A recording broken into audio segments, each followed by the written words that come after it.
So, hello everyone. My name is Ankit Kushwaha and I am currently pursuing my BTech from Triple IT City. मेरा branch इसी है.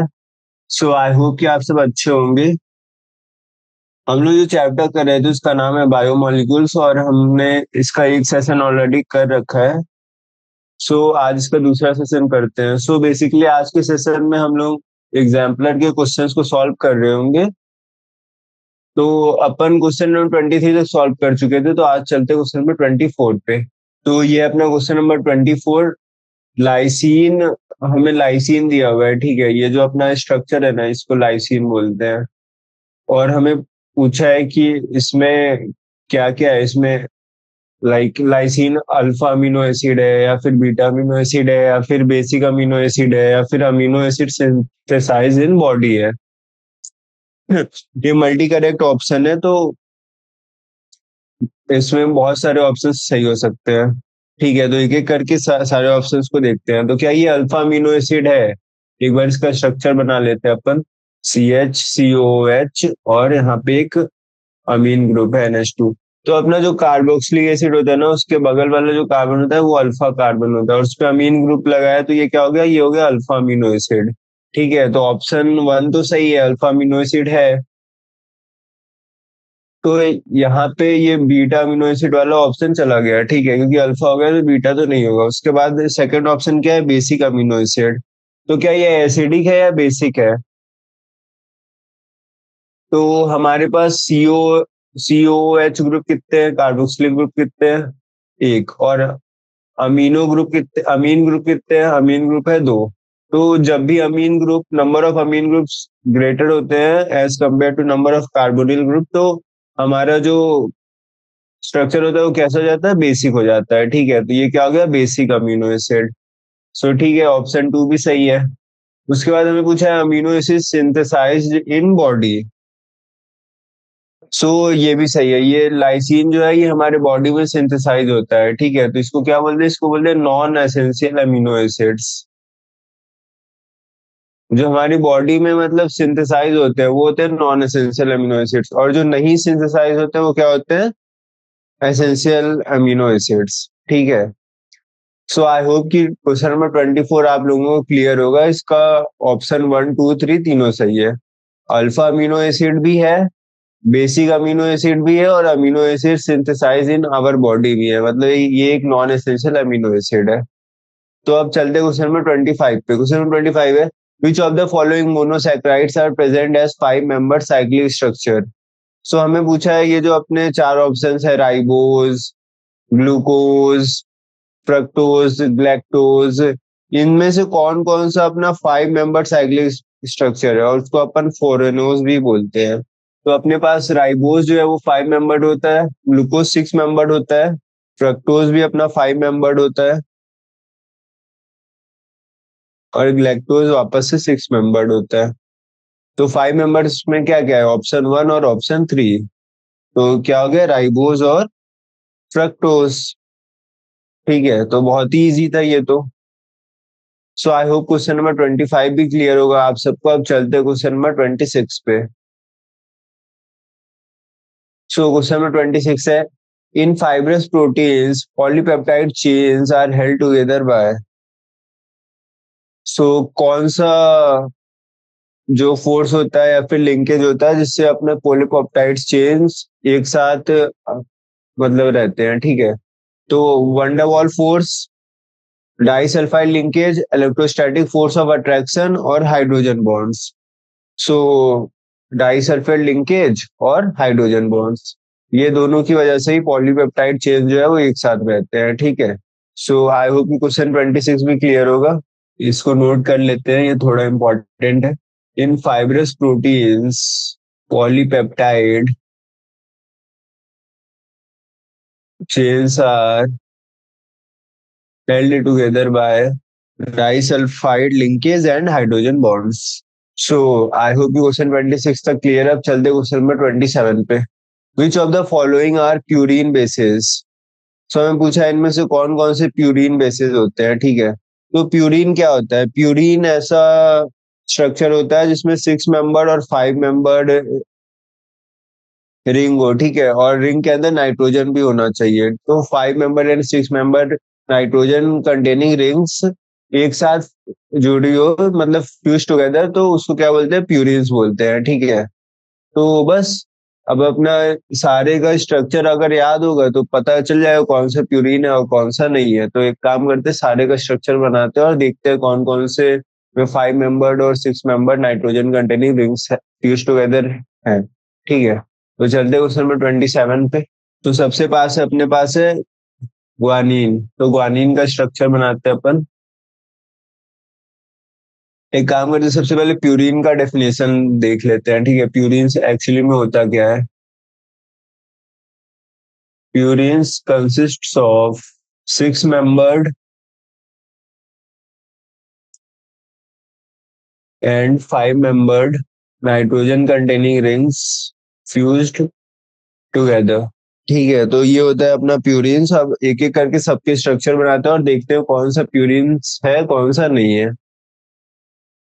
तो मैं colour change कर लेता हूँ, रेड कलर से स्ट्रक्चर बनाएंगे। तो सबसे पहले बनाते हैं ग्वानिन। तो ग्वानिन कुछ, सो ये हो गया अपना ग्वानिन का स्ट्रक्चर, ठीक है। तो यहाँ पे अपने पास दो रिंग है, एक अपना 5 मेंबर्ड रिंग है। ये अपना क्या है, 5 मेंबर्ड रिंग। नाइट्रोजन भी है इसमें, ठीक है। तो 5 मेंबर्ड नाइट्रोजन कंटेनिंग रिंग। और सिमिलरली ये अपना क्या है, 6 मेंबर्ड नाइट्रोजन कंटेनिंग रिंग है, ठीक है। 6 मेंबर्ड नाइट्रोजन कंटेनिंग रिंग। तो अपना दोनों कंडीशन हो गया, 5 मेंबर और 6 मेंबर रिंग भी और दोनों में नाइट्रोजन भी है। तो ये क्या हो जाएगा, ये अपना प्यूरिन्स हो जाएगा, ठीक है। तो ये हो गया अपना प्यूरिन्स, प्यूरिन बेस, ठीक है। सो ऑप्शन वन तो सही है। अब देखते हैं एडिनिन का स्ट्रक्चर। सो एडिनिन बनाते हैं। सो ये हो गया अपना एडिनिन का स्ट्रक्चर। यहाँ पे एक NH2 ग्रुप होता है। तो यहाँ पे अपना 5 मेंबर्ड साइक्लिक रिंग है जिसमें नाइट्रोजन है, और ये 6 मेंबर्ड साइक्लिक रिंग है जिसमें नाइट्रोजन है। तो ये क्या हो जाएगा, ये भी अपना हो जाएगा प्यूरिन बेस। तो एडिनिन जो है 5 मेंबर्ड वाला अपना कंडीशन सेटिस्फाइड है, और 6 मेंबर्ड वाला भी कंडीशन सेटिस्फाई है। तो ये क्या हो गया, ये हो गया प्यूरिन बेस हो गया। सो ऑप्शन टू भी सही है, एडिनिन। अब देखते हैं थाइमीन और यूरासिल। सो थाइमीन अपना कुछ ऐसा दिखता है। तो ये अपना साइमीन, सॉरी, थाइमीन। यहाँ पे अपने पास एक ही रिंग है, ठीक है। 6 मेंबर्ड रिंग है जिसमें नाइट्रोजन है। तो 5 मेंबर्ड वाली कंडीशन तो अपनी सेटिस्फाई नहीं हुई। अपने पास 5 मेंबर्ड रिंग है ही नहीं, 6 मेंबर्ड रिंग है। तो क्या ये अपना प्यूरिन बेस होगा, ये अपना प्यूरिन बेस नहीं होगा। तो ये अपना क्या था, ये अपना था थाइमीन। अब देखते हैं अपना लास्ट ऑप्शन यूरासिल। तो बेसिकली यूरासिल भी एक 6 मेंबर रिंग ही होता है, नाइट्रोजन कंटेनिंग रिंग। इसको भी अपन बना ही लेते हैं। तो ये अपना यूरासिल 6 मेंबर रिंग है, पर अपने पास 5 मेंबर नाइट्रोजन रिंग नहीं है। तो ये क्या होगा, यूरासिल अपना क्या है, प्यूरिन बेस है या नहीं है, नहीं है। तो ऑप्शन वन और टू ही सही है, ठीक है। 27 का क्या हो जाएगा, option one and option two. That means guanine and adenine are purine bases. और थाइमीन और यूरासिल को क्या बोलेंगे, इन दोनों को बोलेंगे पिरीमिडीन बेसिस, ठीक है। तो ये नोट कर लेते हैं अपन, guanine and adenine are purine bases and thymine and uracil are pyrimidine bases. So ये था अपना क्वेश्चन नंबर 27। अब अपन चलते क्वेश्चन नंबर 28 पे। So question 28 है, which of the following items, which of the following terms are correct about enzymes? So हमें बोला enzymes के बारे में क्या क्या सही है। तो enzymes, ऑप्शन वन है प्रोटीन, ऑप्शन टू है डाई न्यूक्लियोटाइड्स, ऑप्शन थ्री है न्यूक्लिक एसिड, और ऑप्शन फोर है बायोकैटलिस्ट। तो ऑप्शन वन और ऑप्शन फोर अपना सही है, ठीक है। एंजाइम जो होते हैं वो प्रोटीन मॉलिक्यूल्स होते हैं, ठीक है। और वो एज अ बायोकैटलिस्ट एक्ट करते हैं, जो भी रिएक्शंस अपनी बॉडी में टेक प्लेस करती हैं उनके लिए। ठीक है, तो 28 का ऑप्शन 1 और ऑप्शन 4 है। 2 लाइन लिख लेते हैं इसके बारे में। Enzymes are protein molecules and they act as a biocatalyst for the reactions taking place in our body. सो ये था क्वेश्चन नंबर 28। आई होप कि आप सबको क्लियर होगा। अब चलते हैं अपने नेक्स्ट क्वेश्चन पे, क्वेश्चन 29, जो कि है short answer type question. So question 29 क्या है? Name the sugar present in milk, how many monosaccharide units are present in it, what are such oligosaccharides called.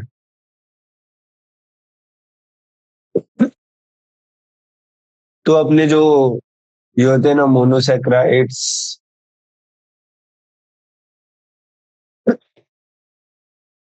Monosaccharides, disaccharides, polysaccharides, इन सबको combinedly अपन क्या बोलते हैं? ओलिगोसैकेराइड्स। ठीक है, तो ये याद रखिएगा। उसके बाद अपन क्वेश्चन पे आते हैं। Name the sugar present in milk, तो मिल्क में कौन सा शुगर प्रेजेंट होता है? तो लैक्टोस। ठीक है, लैक्टोस प्रेजेंट होता है मिल्क में। उसके बाद अपने को दिया है how many monosaccharides units are present in it. So lactose में बेसिकली 2 मोनोसैकेराइड यूनिट प्रेजेंट होते हैं। ठीक है, क्या क्या होते हैं? एक होता है ग्लूकोज और दूसरा होता है ग्लैक्टोज। और इसको क्या कहते हैं? इसको अपन कहते हैं डाइसैकेराइड। डाइसैकेराइड्स क्या होते हैं? जिनके अंदर 2 मोनोसैकेराइड्स यूनिट्स प्रेजेंट हो, उनको क्या कहते हैं? डाइसैकेराइड्स। ठीक है, तो अपना लैक्टोज में क्या क्या है? अपना है ग्लूकोज और है ग्लैक्टोज। तो बस यही था क्वेश्चन नंबर 29। इसको नोट कर लेते हैं अपन। 2 monosaccharide units are present in lactose. कौन कौन सी? एक है अपना ग्लूकोज और दूसरा अपना क्या है? दूसरा अपना है galactose. Such oligosaccharides are called disaccharides. So बस इतना ही था क्वेश्चन नंबर 29 में। आई होप कि आप सबको क्लियर होगा। अब चलते क्वेश्चन नंबर 30 पे। तो क्वेश्चन नंबर 30 क्या है? How do you explain the presence of all the 6 carbon atoms in glucose in a straight chain. So हमें पूछा है कि ग्लूकोज जो होता है ना, उसमें 6 कार्बन होते हैं और वो सारे के सारे स्ट्रेट चेन में होते हैं। तो हम लोग इसको प्रूव कैसे करेंगे? तो बेसिकली इसका एक टेस्ट होता है।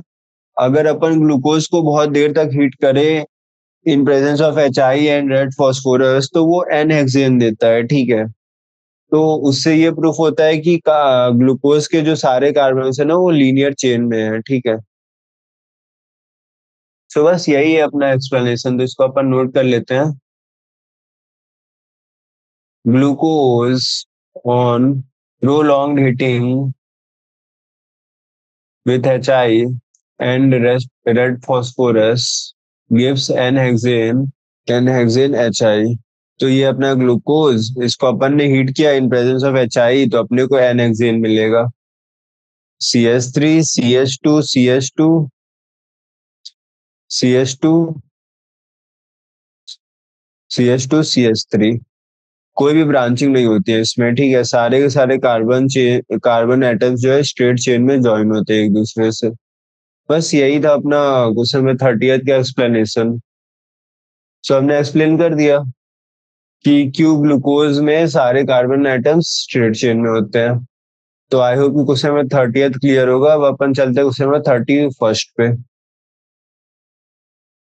सो क्वेश्चन में 31st क्या है? In nucleoside a base is attached at 1 dash position of sugar moiety. Nucleotide is formed by linking of phosphoric acid unit to the sugar unit of nucleoside. At which position of sugar unit is the phosphoric acid linked in a nucleoside to give a nucleotide? So हमें basically बोल रहा है कि आप अपने पास एक nucleoside है। ठीक है, उसमें अपन फॉस्फोरिक एसिड का यूनिट अटैच कर देते हैं, तो अपने को क्या मिलता है? अपने को न्यूक्लियोटाइड मिलता है। तो हमें पूछा है वो जो फॉस्फोरिक एसिड का यूनिट अटैच करना है, वो कौन से पोजीशन पे अटैच करना है ताकि हमें न्यूक्लियोटाइड मिल सके। ठीक है, तो बेसिकली वो जो पोजीशन होता है वो 5 डैश होता है। ठीक है, 5 डैश कार्बन। अपन देख लेते हैं इसको कैसे होगा। तो पहले तो मैं थोड़ा सा एक्सप्लेन कर दूं कि अपने पास न्यूक्लियोसाइड है। ठीक है, उसमें अपन ऐड कर रहे हैं फॉस्फोरिक एसिड का यूनिट। तो अपने को क्या मिल रहा है, अपने को मिल रहा है न्यूक्लियोटाइड। ओके, सो हमें देखना है कौन से पोजीशन पे फॉस्फोरिक एसिड को अटैच कर सकते हैं। सो बेसिकली मैं स्ट्रक्चर बना के एक्सप्लेन कर देता हूँ। सो ये 1 डैश पोजीशन है, ये 2 डैश है, ये 3 डैश है, ये 4 डैश है, ये 5 डैश है। सो बेसिकली अपना जो फॉस्फोरस का यूनिट होता है ना, फॉस्फोरिक एसिड का, वो यहाँ पे अटैच होता है 5 डैश पे। ठीक है, यहाँ पे कुछ ऐसा होता है, वो P double bond O double bond O, और ये ओ। बस ये हो गया अपना क्या, nucleotide. That's it. So I hope कि आप सबको क्लियर होगा। Phosphoric acid unit is linked preferably at 5 dash position of sugar moiety of a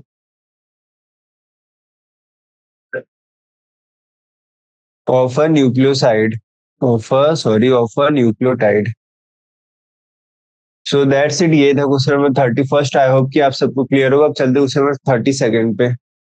तो क्वेश्चन नंबर 32 क्या है, name the linkage connecting monosaccharide units in polysaccharides. So हमें बोला है कोई एक पॉलीसैकेराइड है ना, उसमें मोनोसैकेराइड्स आपस में लिंक्ड होते हैं, वो कौन से लिंकेज की वजह से होते हैं। तो उसको अपन क्या बोलते हैं, उसको अपन बोलते हैं glycosidic linkage. As simple as that. The monosaccharide units are linked through glycosidic linkage in a polysaccharide. So बस यही था अपना क्वेश्चन 32। आई होप कि आप सबको क्लियर होगा। अब चलते क्वेश्चन नंबर 33 पे। सो क्वेश्चन नंबर 33 है, under what conditions glucose is converted to gluconic and saccharic acid. तो मैं पूछा है ग्लूकोज को अपन ग्लूकोनिक एसिड में भी कन्वर्ट करते हैं और सैकेरिक एसिड में भी कन्वर्ट करते हैं, तो कंडीशंस क्या क्या होते हैं। सो बेसिकली ग्लूकोज को अपन जब ग्लूकोनिक एसिड में कन्वर्ट करते हैं ना, तो ब्रोमीन वाटर ऐड करते हैं, और जब सैकेरिक एसिड में कन्वर्ट करना होता है तो अपन कॉन्सेंट्रेटेड HNO3 ऐड करते हैं। ठीक है, तो यहाँ पे अपन ब्रोमीन वाटर और यहाँ पे अपन कॉन्सेंट्रेटेड HNO3 ऐड करते हैं। तो यही डिफरेंस है दोनों में, और अपन को दोनों अलग अलग स्ट्रक्चर मिलता है। एक मिलता है ग्लूकोनिक एसिड और एक मिलता है saccharic acid. Glucose is converted to gluconic acid by addition of bromine water.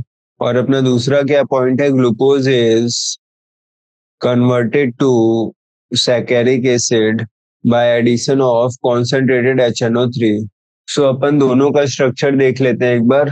सो ये अपना क्या है, ये अपना है glucose, plus nascent oxygen add किया, और यहाँ पे अपन +3 नेसेंट ऑक्सीजन ऐड किया, और क्या ऐड किया, ब्रोमीन वाटर ऐड किया। तो ये अपने को क्या मिलेगा, ये अपने को मिलेगा ग्लूकोनिक एसिड। ग्लूकोनिक एसिड का स्ट्रक्चर कैसा होता है, COOH, CHOH4 और CH2OH। ये क्या हो गया, ये हो गया अपना ग्लूकोनिक एसिड। और RHS में अपने को क्या चाहिए, RHS में अपने को चाहिए सैकेरिक एसिड। सो यहाँ पे क्या हो जाएगा, COOH, CHOH4 और COOH। सो ये हो गया सैकेरिक एसिड। सो बेसिकली दोनों के स्ट्रक्चर में ये वाला टर्म ही अलग है। ठीक है, बाकी पूरा स्ट्रक्चर क्या है अपना सेम है। सो आई होप कि आपको क्लियर होगा क्वेश्चन नंबर 33। अब चलते हैं क्वेश्चन नंबर 34 पे। तो क्वेश्चन नंबर 34 क्या है, monosaccharides contain carbonyl group hence are classified as aldose और कीटोज। ठीक है, ये तो बहुत ही बेसिक है। अगर अपने पास एल्डिहाइड ग्रुप है तो उसको एल्डोज बोलेंगे, और कीटोन ग्रुप है तो उसको कीटोज बोलेंगे। The number of carbon atoms present in the monosaccharide molecules are also considered for classification. हाँ, कितने कार्बन एटम्स है उसको भी अपन यूज करते हैं क्लासिफाई करने के लिए। अगर 5 है तो पेंटोज हो जाएगा, 6 है तो हेक्सोज हो जाएगा। ठीक है, ऐसे करके। तो हमें पूछा in which class of monosaccharide will you place fructose. So हमें फ्रक्टोज को पूछा है कौन से क्लास में आएगा। सो फ्रक्टोज का मॉलिक्यूलर फॉर्मूला क्या होता है। सो अपने पास फ्रक्टोज का मॉलिक्यूलर फॉर्मूला है C6H12O6। ठीक है, और इसमें क्या होता है, इसमें 6 contains 6 carbon atoms and keto group. So ये क्या हो जाएगा, ये हो जाएगा अपना कीटो हेक्सोस।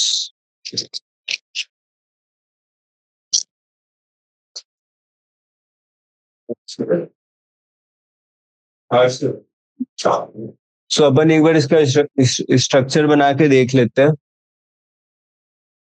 सो ये है CH2OH। उसके बाद यहाँ पे अपना कीटोन ग्रुप होता है। फिर ये अपना OH, ये हो गया OH, ये हो गया H, ये हो गया H। ये अपना हो गया D- फ्रक्टोज। बस यही था अपना क्वेश्चन नंबर 34। अब चलते क्वेश्चन नंबर 35 पे। क्वेश्चन 35 क्या है, द लेटर D और L before the name of a stereo isomer of a compound indicate the correlation of configuration of that particular stereo isomer. So हमें पूछा है कि हमें बता रहा है कि डी और एल ऐड करने से हमें पता चलता है कि उस कंपाउंड का, उस स्टीरियो आइसोमर का क्या वो रिलेशन है, ठीक है, एक पर्टिकुलर स्टीरियो आइसोमर से। This refer to their relation with one of the isomers of glyceraldehyde, ठीक है। Predict whether the following compounds is D और एल कॉन्फ़िगरेशन। तो हमें बताना है जो अपने ये कंपाउंड है ये अपना, इस ये डी कॉन्फ़िगरेशन का है या फिर एल कॉन्फ़िगरेशन का है। सो अपना बेसिक सा रूल होता है अपना, जो C5 कार्बन होता है ना, C5 बेसिकली C5 हमेशा नहीं होता है। लास्ट अपना जो होता है ना, उसके एक पहले, लाइक ये अपना लास्ट है, तो इसके एक पहले वाला कायरल कार्बन, ये वाला, इसको कंसीडर करना होता है हमेशा, ठीक है। और इस पे देखना होता है कि जो OH ग्रुप है वो राइट हैंड साइड में है या फिर लेफ्ट हैंड साइड में है। अगर राइट हैंड साइड में होता है तो उसको बोलते हैं डी कॉन्फ़िगरेशन, और लेफ्ट हैंड साइड में होता है तो उसको बोलते हैं एल कॉन्फ़िगरेशन। सो बस, सो अपना क्या हो जाएगा explanation, since the OH group at the penultimate chiral carbon, उस पोजीशन को बोलते हैं पेनुल्टीमेट।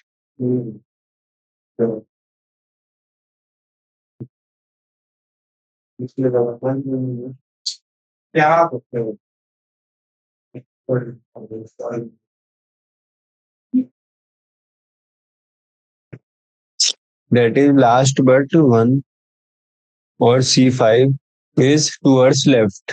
Therefore, the given configuration is L configuration.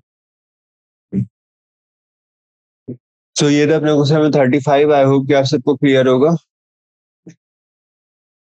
अब चलते क्वेश्चन नंबर 36 पे।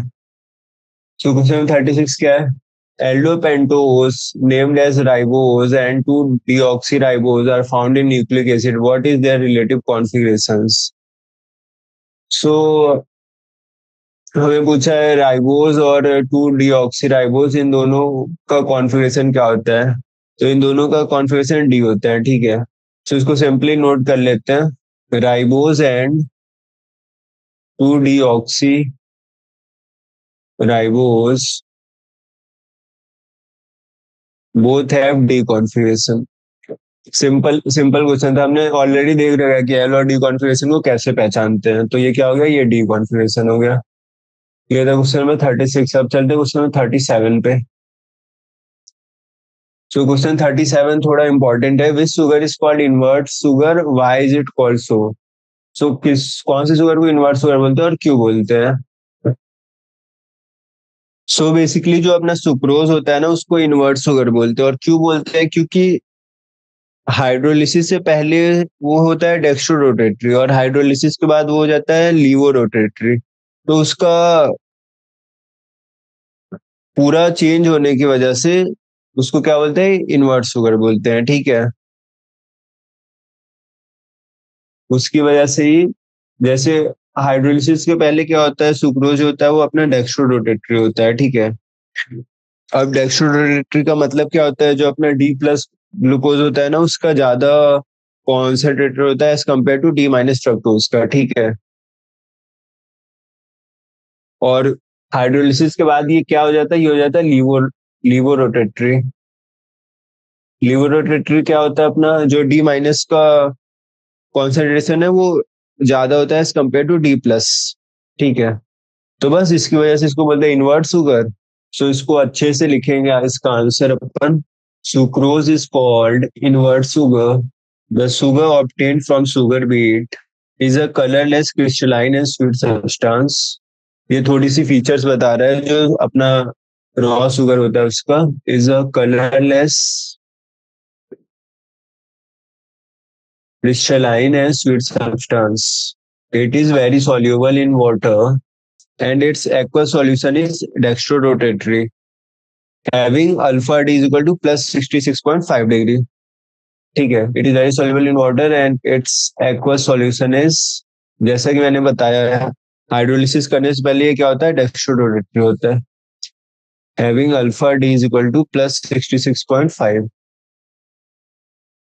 ठीक है, अब इसका जब अपन हाइड्रोलिसिस करते हैं विथ डाइल्यूट एसिड्स और कुछ एंजाइम्स, जैसे कि बेसिकली अपन इन्वर्टेज को यूज करते हैं। ठीक है, इन्वर्टेज एक तरह का एंजाइम होता है। तो उसके बाद क्या होता है, उसके बाद ये जो अपना डेक्स्ट्रोरोटेटरी है ना, वो लीवोरोटेटरी में कन्वर्ट हो जाता है, उसकी वजह से इसको इन्वर्ट शुगर कहते हैं। ठीक है, so on hydrolysis with dilute acids और एंजाइम्स और enzyme invertase, cane sugar gives equimolar mixture of D plus glucose and D minus fructose. So sucrose is dextrorotatory, but after hydrolysis gives dextrorotatory glucose and levorotatory fructose। अब एक important point यहाँ पे आता है कि अपना जो D माइनस फ्रक्टोज होता है ना, has a greater specific rotation than D plus glucose, has a greater specific rotation than D plus glucose. Therefore, the resultant solution is levorotatory in nature. ठीक है, therefore the resultant solution is levorotatory in nature with specific rotation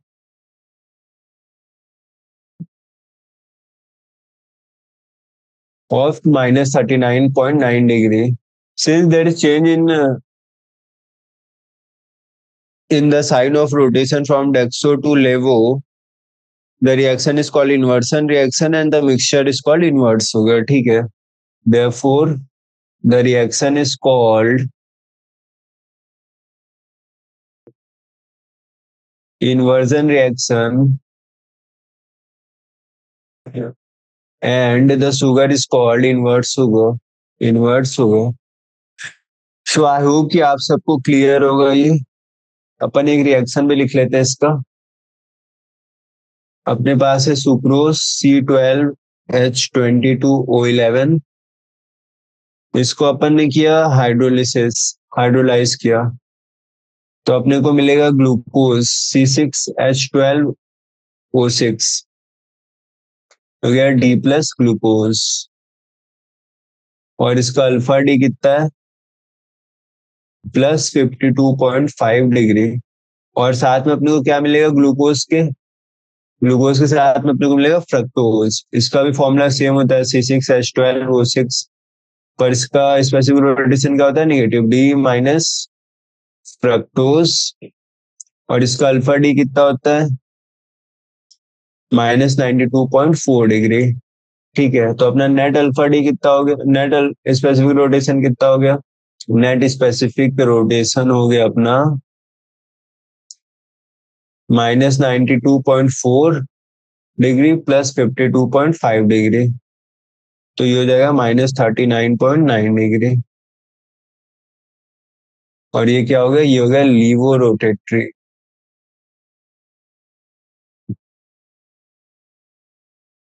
so I hope कि question number 37 भी आप सबको clear होगा।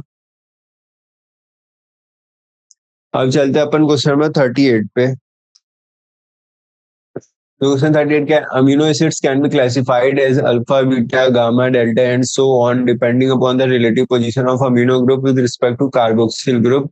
विच type of amino acids form polypeptide chain in proteins. तो मैं बोल रहा है कि अमीनो एसिड्स को अल्फा, बीटा, गामा, डेल्टा चार तरह से क्लासिफाई कर सकते हैं। किस पे डिपेंड करता है? ये relative position of amino group with respect to carboxyl group. ठीक है, दोनों की रिलेटिव पोजीशन पे डिपेंड करता है। ठीक है, कि अपना अमीनो एसिड अल्फा होगा, बीटा होगा, गामा होगा या डेल्टा होगा। तो मैं पूछा है पॉलीपेप्टाइड चेन में कौन से टाइप का अमीनो एसिड्स होता है। तो एक बार उसका स्ट्रक्चर देखते हैं, उसके बाद अपन डिसाइड कर लेंगे। सो ये होता है RCH NH2COOH। तो ये अपना कार्बोक्सिल ग्रुप है, ये अपना अमीनो एसिड ग्रुप है। तो ये दोनों का रिलेटिव पोजीशन क्या है? कार्बोक्सिल ग्रुप के बगल वाला कार्बन होता है अल्फा कार्बन। तो ये अल्फा कार्बन पे ही अटैच है अमीनो ग्रुप, तो ये क्या हो जाएगा? Alpha amino acid. बस यही है इसका solution. So alpha amino acids form polypeptide chains in polypeptide chain in proteins. So ये था क्वेश्चन नंबर 38। अब चलते क्वेश्चन नंबर 39 पे। सो क्वेश्चन नंबर 39 क्या है? Alpha helix is a secondary structure of proteins formed by twisting of polypeptide chain into right-handed screw-like structure.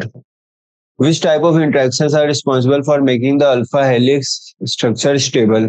तो मैं पूछा अल्फा हेलिक्स जो स्ट्रक्चर होता है ना, वो स्टेबल कौन से बॉन्डिंग की वजह से होता है? तो बेसिकली हाइड्रोजन बॉन्डिंग होता है अपना। ठीक है, इंट्रामोलिकुलर हाइड्रोजन बॉन्डिंग होता है बिटवीन अमीनो ग्रुप और कार्बोनिल ग्रुप। ठीक है, उसकी वजह से जो अपना अल्फा हेलिक्स स्ट्रक्चर है वो स्टेबल होता है। तो सिंपल है, इसको लिख लेते हैं। In a helix structure of protein a polypeptide chain is stabilized a polypeptide chain is stabilized by the formation of intramolecular H bonding between NH group of amino acids and between NH group of amino acids in one turn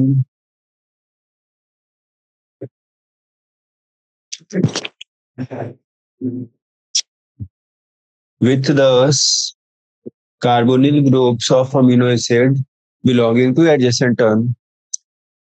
तो ये था question number 39। आई hope कि आप सबको clear होगा। एक और इसमें इंपॉर्टेंट पॉइंट है, वो आप लोग नोट कर लीजिए। एक पॉइंट ये होता है कि अपना जो कार्बोनिल ग्रुप होता है ना,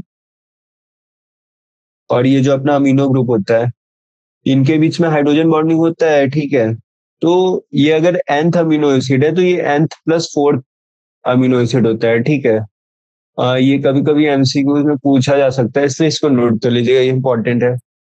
बस यही था क्वेश्चन नंबर 39। इसके साथ ही क्वेश्चन नंबर 39 कंप्लीट हुआ। अब चलते क्वेश्चन नंबर 40 पे। So question number 40th is some enzymes are named after the reaction where they are used. What name is given to the class of enzymes which catalyze the oxidation of one substrate with simultaneous reaction of another substrate? So हमें बोल रहा है कुछ कुछ enzyme का नाम देते हैं वो जिस रिएक्शन में यूज होता है ना उसके अकॉर्डिंग। तो हमें पूछा है what name is given to the class of enzymes which catalyze the oxidation of one substrate with simultaneous reduction of another substrate। ठीक है, तो ऐसे एंजाइम्स को क्या बोलते हैं? तो इनको क्या बोलते हैं? इनको बोलते हैं एंजाइम ऑक्सीडो रेड्यूकेस। ठीक है, क्योंकि यहाँ पे ऑक्सीडेशन भी हो रहा है और रिडक्शन भी हो रहा है, तो कुछ ऐसा नाम होता है जो दोनों को कंबाइन करके बनाया जाता है। तो उसका क्या नेम होता है? उसका नेम होता है एंजाइम ऑक्सीडो रिडक्टेस। ये ऑक्सीडो वाला टर्म आ गया ऑक्सीडेशन के लिए, और रिडक्ट वाला टर्म आ गया रिडक्शन के लिए। ये था क्वेश्चन नंबर 40th। हमने क्वेश्चन नंबर 40 तक सॉल्व कर लिया है और आज के सेशन को यहीं पे रैप अप करते हैं। अपन नेक्स्ट सेशन में क्वेश्चन नंबर 41 से प्रोसीड करेंगे। So thank you.